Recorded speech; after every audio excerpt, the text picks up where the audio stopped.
بھائی جو بات ہے ٹو دا پوائنٹ, ایاک نعبد و ایاک نستعین, اللہ کہتے ہیں کہ ہم تجھی سے مدد مانگتے ہیں, اللہ نے ہمیں کہا نا. تو نبی سے مدد مانگنا اگر جائز ہے تو پھر اس آیت کا مطلب کیا ہے؟ بس یہ بتا دیں آپ یوٹیوب پہ ہمیں. انگلش میں صرف کسے کہتے ہیں؟ اونلی. اونلی کا مطلب کیا؟ اس کے ساتھ کوئی شریک نہیں ہے. الحمد للہ رب العالمین والصلاة والسلام على اشرف الانبیاء والمرسلین محمد وعلى آلہ وصحبہ اجمعین, اما بعد. محترم سامعین, مفتی صاحب کے سوال کرنے کے انداز کو دیکھ کر آپ کو ایسا لگے گا جیسے یہ بڑا ہی مشکل سا سوال ہے, اس کا کوئی جواب دے ہی نہیں سکتا. لیکن دراصل یہ بہت ہی آسان سا سوال ہے جس کا جواب ہم 2 منٹ کے اندر دے سکتے ہیں. لیکن اس سے پہلے ہمیں ایک مقدمہ پیش کرنا چاہتے ہیں جس کو اگر آپ اچھی طرح سے سمجھ لیں تو صرف یہ سوال نہیں بلکہ ایسے ہر سوال کا جواب آپ خود بخود دے سکتے ہیں.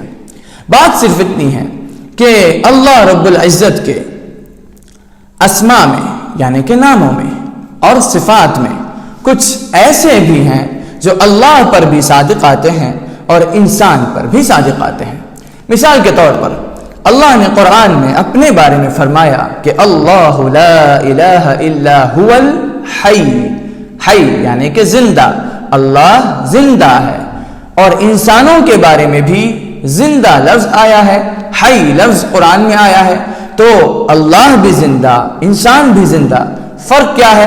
فرق یہ ہے کہ اللہ رب العزت اپنی ذات سے زندہ ہے, اپنے آپ سے زندہ ہے, اس کے زندہ ہونے میں وہ کسی کا محتاج نہیں. اور انسان, اللہ نے زندگی بخشی تو انسان زندہ ہے. تو یہ فرق ہے. اور دوسری مثال سماعت فرمائیں. قرآن میں اللہ نے اپنے بارے میں فرمایا ہوا یحیی, وہ جلاتا ہے, وہ حیات دیتا ہے. ٹھیک وہی لفظ قرآن میں عیسیٰ علیہ السلام کے بارے میں بھی آیا ہے کہ عیسیٰ علیہ السلام فرماتے ہیں وَأُحْيِي الْمَوْتَى, میں مردوں کو جلاتا ہوں. تو اللہ بھی جلاتا ہے, عیسیٰ علیہ السلام بھی جلاتے ہیں. فرق کیا ہے؟ اللہ رب العزت اپنی قدرت سے, اپنی مرضی سے, اپنے ارادے سے مردوں کو جلاتا ہے, اور عیسیٰ علیہ السلام اللہ کی قدرت سے, اللہ کی مرضی سے, اس کی اجازت سے مردوں کو جلاتے ہیں. اور آخری مثال سماعت فرمائیں. اللہ کے بارے میں قرآن میں رؤوف اور رحیم کہا گیا ہے, یعنی کہ اللہ رؤوف ہے اور رحیم ہے. ٹھیک وہی لفظ رسول اکرم صلی اللہ علیہ وسلم کے بارے میں بھی قرآن میں آیا ہے کہ رسول اکرم صلی اللہ علیہ وسلم رؤوف ہیں اور رحیم ہیں. فرق کیا ہے؟ فرق یہ ہے کہ اللہ رب العزت اپنی ذات سے رؤوف ہے, اپنی ذات سے رحیم ہے, اور رسول اکرم صلی اللہ علیہ وسلم کو اللہ نے رؤوف بنایا تو وہ رؤوف بن گئے, اللہ نے رحیم بنایا تو وہ رحیم بن گئے. یہ فرق ہے.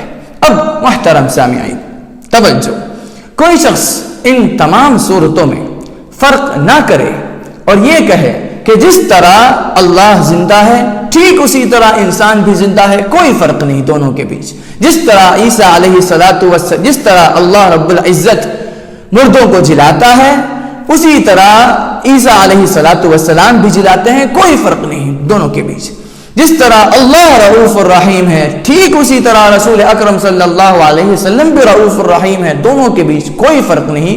کوئی شخص جب ایسا کہے تو ہم کہیں گے کہ وہ شرک کر رہا ہے. لیکن جو فرق ہم نے بیان کیا اس کو دل میں رکھتے ہوئے, اس کو سمجھتے ہوئے کوئی شخص یہ کہے کہ اللہ بھی زندہ, انسان بھی زندہ, لیکن دونوں کے بیچ بہت بڑا فرق ہے. عیسیٰ علیہ السلام بھی جلاتے ہیں, اللہ بھی جلاتا ہے, لیکن دونوں کے بیچ بہت بڑا فرق ہے. اللہ بھی رؤوف الرحیم, رسول اکرم صلی اللہ علیہ وسلم بھی رؤوف الرحیم, لیکن دونوں کے بیچ بہت بڑا فرق ہے.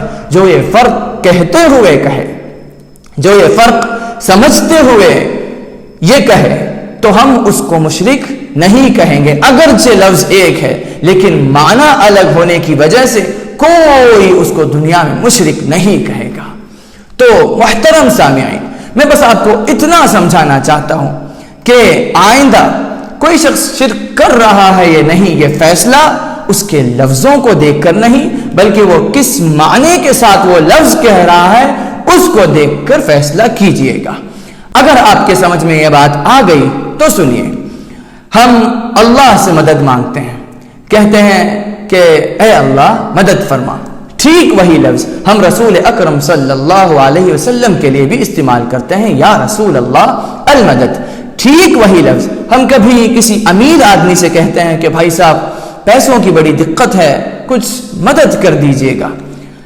ان تینوں صورتوں میں لفظ ایک ہے لیکن معنی الگ الگ، ان تینوں صورتوں میں لفظ ایک ہے لیکن ان کو بولتے وقت ہمارے دل کی نیت الگ الگ۔ جب ہم کہتے ہیں کہ اے اللہ مدد فرما تو ہمارے دل میں یہ نیت ہوتی ہے کہ اللہ ہمارا رب ہے، وہ ہمارا خدا ہے، وہ ہمارا مالک، ہم اس کے بندے، وہ ہمارا معبود، ہم اس کی عبادت کرتے ہیں، وہ ہماری مدد اپنی قدرت سے کرے گا، ہماری مدد کرنے میں وہ کسی کا محتاج نہیں ہے۔ اور جب ہم کہتے ہیں یا رسول اللہ المدد تو اس کا معنی یہ ہوتا ہے، وہ اس نیت کے ساتھ ہوتا ہے کہ رسول اکرم صلی اللہ علیہ وسلم اللہ کی بہترین مخلوق ہے، مقرب بندے ہیں، پیارے رسول ہیں، حبیب خدا ہیں، وہ ہماری مدد اللہ کی قدرت ہی سے کریں گے، اللہ کی مرضی سے، اس کی اجازت سے کریں گے۔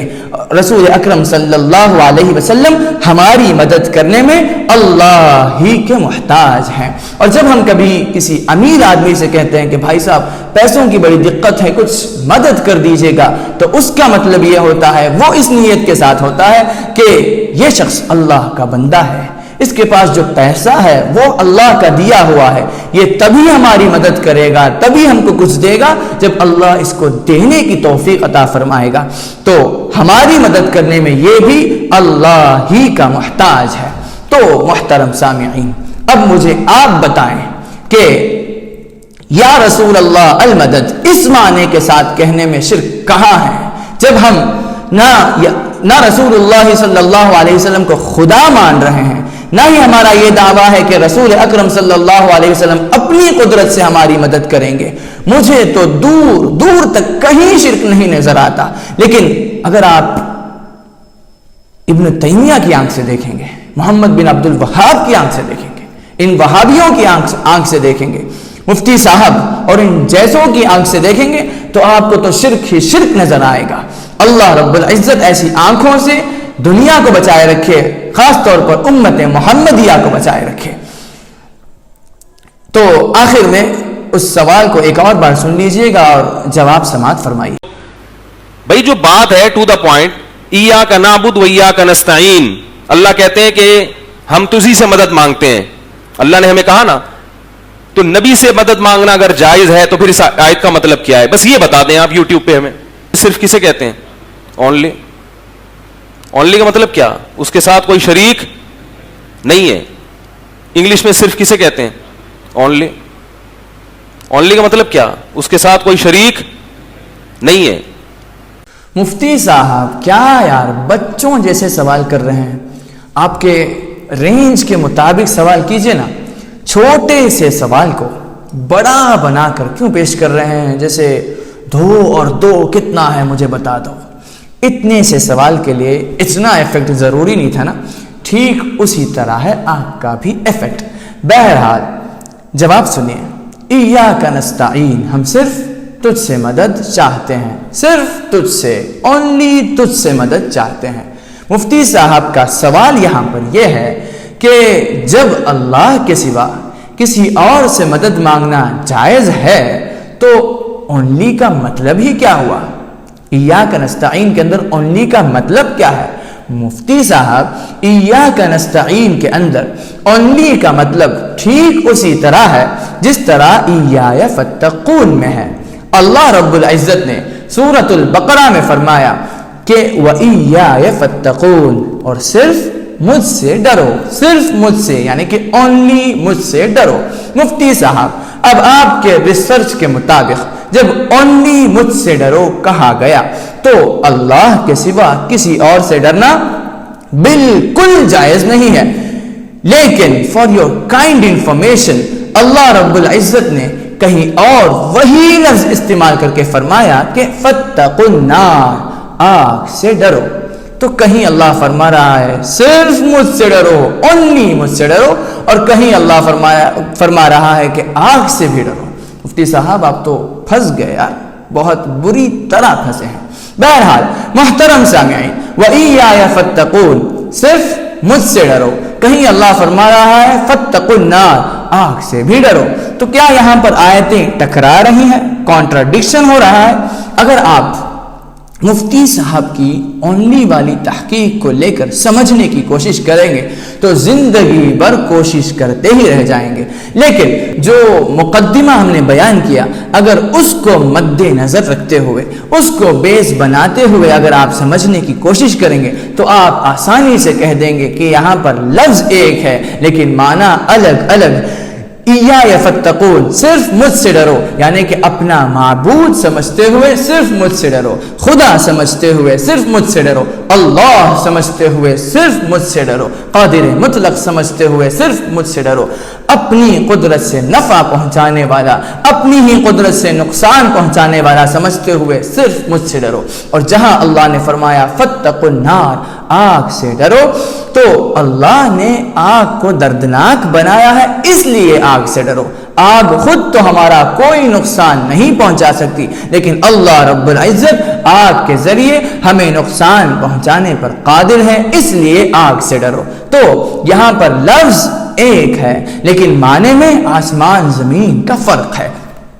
تو ٹھیک اسی طرح ہے ایاک نستعین کے اندر، یعنی کہ ہم صرف تجھ سے مدد چاہتے ہیں، یعنی کہ اپنا معبود سمجھتے ہوئے صرف تجھ سے مدد چاہتے ہیں، رب العالمین سمجھتے ہوئے صرف تجھ سے مدد چاہتے ہیں، اللہ سمجھتے ہوئے صرف تجھ سے مدد چاہتے ہیں، اپنی قدرت سے نفع پہنچانے والا، اپنی قدرت سے نقصان پہنچانے والا سمجھتے ہوئے صرف تجھ سے مدد چاہتے ہیں، قادر مطلق سمجھتے ہوئے صرف تجھ سے مدد چاہتے ہیں۔ اور جب ٹھیک وہی لفظ ہم رسول اللہ صلی اللہ علیہ وسلم کے لیے استعمال کرتے ہیں، یا رسول اللہ المدد، تو اس کا معنی یہ ہوتا ہے کہ رسول اکرم صلی اللہ علیہ وسلم اللہ کے مقرب بندے ہیں، پیارے رسول ہیں، سرور کائنات ہیں، حبیب خدا ہیں، وہ ہماری مدد اللہ کی قدرت سے، اس کی اجازت سے، اس کی مرضی سے کریں گے، ہماری مدد کرنے میں وہ اللہ کے محتاج ہیں۔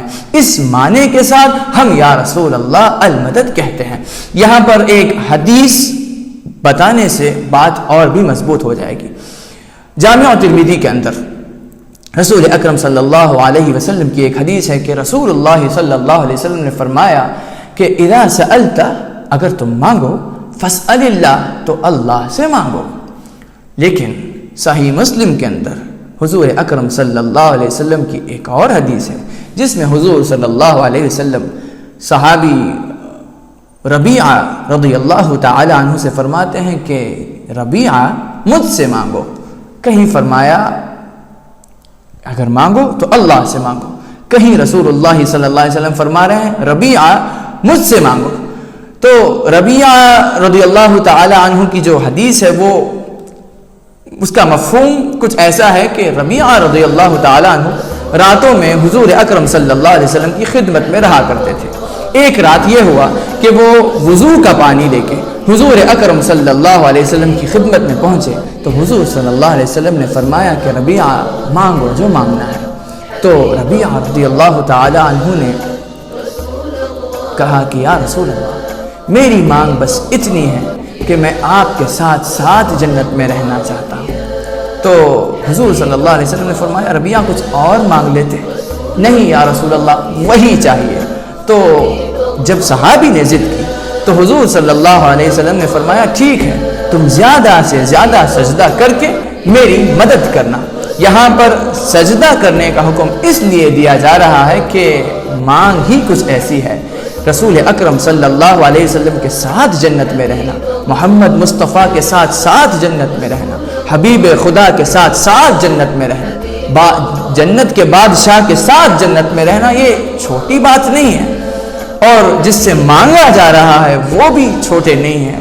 حبیب خدا کے لیے رب کی بارگاہ سے، خدا کی بارگاہ سے کچھ دلوا دینا مشکل بات نہیں ہے۔ بہرحال محترم سامعین توجہ، کہیں رسول اکرم صلی اللہ علیہ وسلم نے فرمایا اگر مانگو تو اللہ سے مانگو، کہیں حضور صلی اللہ علیہ وسلم فرما رہے ہیں کہ ربیعہ مجھ سے مانگو، تو کیا یہاں پر حدیثیں ٹکرا رہی ہیں، کانٹراڈکشن ہو رہا ہے؟ اگر مفتی صاحب کی طرح آپ سوچیں گے تو آپ کہیں گے کہ ٹکرا رہی ہیں، کانٹراڈکشن ہو رہا ہے، لیکن جو مقدمہ ہم نے بیان کیا اس کو بیس بنا کر سوچیں گے تو آپ کہیں گے نہیں ٹکرا رہی ہیں، بلکہ صرف لفظ ایک ہے لیکن معنی الگ الگ ہے۔ جب حضور اکرم صلی اللہ علیہ وسلم نے فرمایا کہ اگر مانگو تو اللہ سے مانگو، تو اس کا مطلب یہ ہے کہ اپنا معبود سمجھتے ہوئے اگر مانگو تو اللہ سے مانگو، کسی کو اپنا رب سمجھتے ہوئے، خدا سمجھتے ہوئے اگر مانگو تو اللہ سے مانگو، اپنی قدرت سے مدد کرنے والا سمجھتے ہوئے اگر کسی سے مانگو تو اللہ سے مانگو۔ اور جب رسول اکرم صلی اللہ علیہ وسلم نے صحابی ربیعہ رضی اللہ تعالی عنہ سے فرمایا کہ ربیعہ مانگو، تو رسول اللہ سمجھتے ہوئے حضور اکرم صلی اللہ علیہ وسلم سے مانگو، حضور اللہ کی عطا میں سے عطا کرنے والے سمجھتے ہوئے حضور اکرم صلی اللہ علیہ وسلم سے مانگو، اللہ کی قدرت سے مدد کرنے والے سمجھتے ہوئے حضور اکرم صلی اللہ علیہ وسلم سے مانگو۔ تو محترم سامعین، جو بات ہم نے بیان کی ہے اس کے اندر کافی دلیل ہے سمجھنے والوں کے لیے، جو رب سے ہمیشہ یہ دعا کرتے ہیں کہ اللہ حق سمجھا دے، اور اس تڑپ کے ساتھ اور طلب کے ساتھ حق کی وہ دیکھتے اور سنتے ہیں، ان کا بھرپور فائدہ ہوتا ہے، اور جو حق کی تلاش ہی نہیں رکھتے، سمجھنا ہی نہیں چاہتے، ان کا اس میں کوئی فائدہ ہونے والا نہیں ہے۔ بہرحال آخر میں ایک ضروری بات سمجھ لیجئے گا کہ اہل سنت والے، چاہے وہ امریکہ میں ہو یا افریقہ میں، چاہے وہ ہندوستان میں ہو یا پاکستان میں، جو بھی یا رسول اللہ المدد کہتے ہیں وہ اسی معنی کے ساتھ کہتے ہیں۔ کبھی کوئی شخص آپ کے سامنے آ کر یہ کہے کہ اہل سنت والے کسی اور معنی میں کہتے ہیں تو وہ کھلا الزام ہے، اس پر دھیان مت دیجیے گا۔ اور مفتی صاحب اور ان جیسے لوگوں سے ہم یہ کہیں گے کہ ہم یا رسول اللہ المدد جس معنی کے ساتھ کہتے ہیں اگر وہ بھی تمہارے نزدیک شرک ہے تو جا کر ہم پر فتویٰ لگاؤ، ایک نہیں بلکہ 1000 فتوے لگا لینا، ہمیں کوئی فرق نہیں پڑتا، کیونکہ کل محشر میں اللہ رب العزت لفظوں کو نہیں بلکہ نیتوں کو دیکھ کر یہ فیصلہ کرے گا کہ کون مشرک ہے اور کون توحید والا۔ اور مفتی صاحب آپ فرقے واریت کو ختم کرنے کی کوشش کرتے ہیں نا، یاد رکھنا جدھر چاہو ادھر لکھ کے بھی رکھ لینا، جسے چاہو اسے گواہ بھی بنا لینا، جب تک استغاثہ یعنی کہ انبیاء اور اولیاء اکرام سے مدد مانگنے کے مسئلے کو ٹھیک معنی میں سمجھ کر امت میں ایک بڑے طبقے کو آپ مشرک ٹھہرانا بند نہیں کرتے، تب تک فرقے واریت کو ختم کرنے کا سپنا بھی مت دیکھنا، کیونکہ یہ کیسے ہو سکتا ہے کہ کوئی شخص ہمیں جہنمی کہے، یہ کہے کہ ہم مشرک ہیں، اللہ کے ساتھ کسی کو شریک کرتے ہیں، اور ہم اس کے ساتھ ہاتھ میں ہاتھ ملا کر چلیں، یہ کبھی ہو نہیں سکتا۔ اور ویسے آپ ہمیں مشرک کہتے ہیں، ہمیں اس کا غم نہیں، دکھ نہیں، کیونکہ ہم نے ہمارے استادوں سے سن رکھا ہے کہ کسی شخص نے ایک ولی کو خواب میں دیکھا کہ وہ بہت بڑے مرتبے پر فائز تھے۔ اس شخص نے اس ولی سے سوال کیا کہ آپ کو اتنا بڑا درجہ کیسے ملا، آپ کے علم سے؟ تو انہوں نے فرمایا نہیں، بلکہ یقولون فی ما لیس فی، لوگ جو برائی مجھ میں تھی نہیں اس کو میرے طرف نسبت کرتے تھے، اسی لیے مجھے اتنا بڑا درجہ ملا۔ تو آپ جتنے بار ہمیں مشرک کہیں گے اتنا ہم پر احسان کرتے چلیں گے۔ تو محترم سامعین، اسی کے ساتھ میں امید کرتا ہوں کہ آپ کو بات سمجھ میں آ گئی ہوگی۔ یہ جو مسئلہ ہے یہ بہت سمپل مسئلہ ہے، لیکن مفتی صاحب اور جیسے لوگوں نے اس کو کرٹیکل بنائے رکھا ہے، سمجھنے کے لیے مشکل بنائے رکھا ہے۔ اگر آپ تھوڑا غور کر کے ہم نے جو بات بیان کی اس کو سنیں گے، سمجھیں گے، تو آپ خود بخود کہیں گے کہ بات بہت سمپل ہے، آپ کو آسانی سے بات سمجھ میں آ جائے گی۔ اللہ رب العزت سے دعا ہے کہ اللہ سمجھنے کی توفیق عطا فرمائے، آمین۔ وآخر دعوانا الحمد للہ رب العالمین۔